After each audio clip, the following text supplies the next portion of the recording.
Avant ça, tu sais que tu retrouves sur Archimède tous les cours de ton année expliqués et détaillés en vidéo que tu peux également télécharger en PDF sur ton ordinateur ou imprimer. Tu retrouves également toutes les méthodes de tous les chapitres expliquées étape par étape que tu peux également imprimer.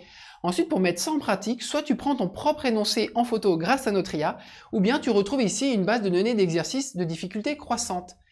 Et sur chaque exercice, si tu as besoin, Archimède t'explique tout le raisonnement que tu dois avoir pour être capable de faire n'importe quel autre exercice.